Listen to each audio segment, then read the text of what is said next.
Good morning, I'm Elise Randall, and here's the latest update from Spectrum Autism Research. Environmental Risk for Autism Explained by Sarah DeWeert. Autism results from an interplay between genetics and the environment. Dozens of genes have been implicated in the condition, but on the environmental side of the equation, it has been tough to nail down the factors involved. Here, we explain why it is difficult to link autism to environmental factors and what scientists know about how the environment influences autism risk.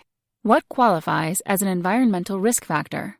The term environmental risk factor is usually understood to mean the chemicals or pollutants a person is exposed to, but scientists use a broader definition. An environmental risk factor is anything that alters the likelihood of having a condition and isn't encoded in an individual's DNA. Environmental risk factors for autism include being born prematurely, soon after an older sibling, or to a mother with diabetes, for example. Over the past 15 years or so, scientists have investigated many of these factors to determine how they may contribute to autism. But there's still little definitive information. Why don't we know which environmental factors increase risk for autism? Studies of the environment's link to autism have returned inconsistent results. For example, some studies suggest that taking antidepressants during pregnancy increases autism risk in the child. Others find no such link. Most research on environmental risk comprises epidemiological studies, which identify associations between something in the environment and the likelihood of a diagnosis in large groups of people. But those studies do not demonstrate cause and effect. For one thing, they are rife with what scientists call confounding factors, variables that tend to travel together and make it difficult to pinpoint causal relationships.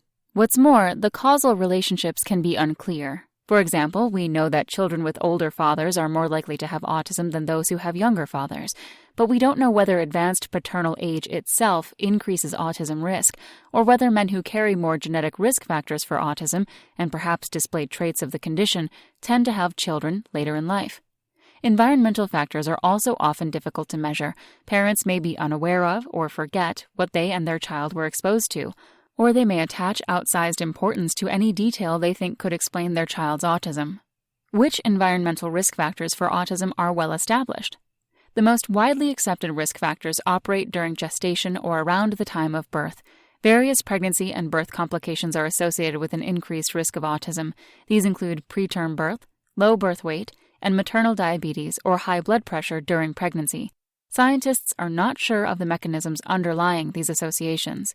The maternal immune system appears to play a role in autism risk. Infections, serious illnesses such as a bad case of influenza, and hospitalizations during pregnancy are all linked to an increased risk of autism in a child.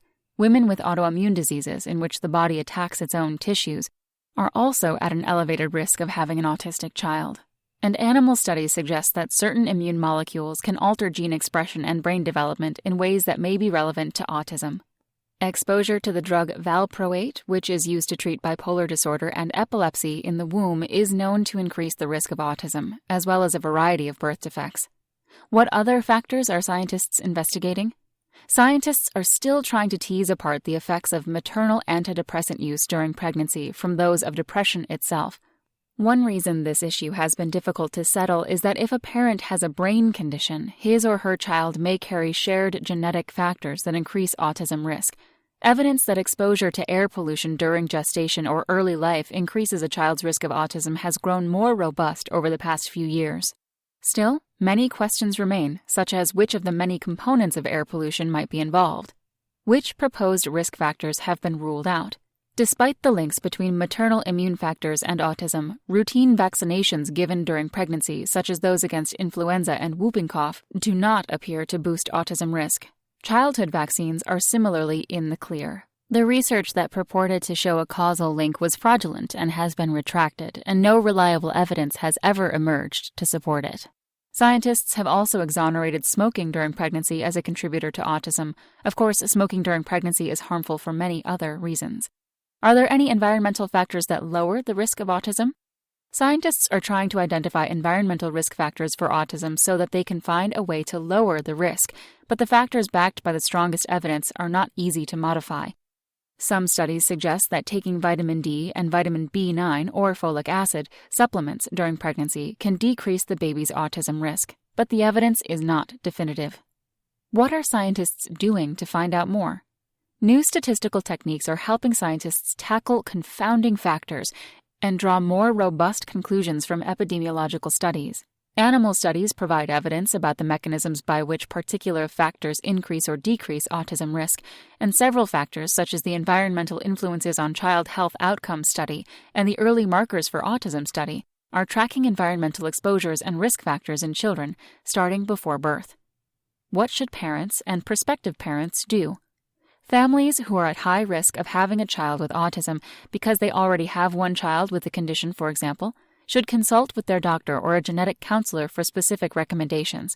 For most people, though, the general recommendations given to pregnant women, get a flu shot, take prenatal vitamins, are unlikely to cause harm and may even help. It's also important to remember that even for environmental factors that do appear to increase autism risk, the absolute risk of having a child with autism is small.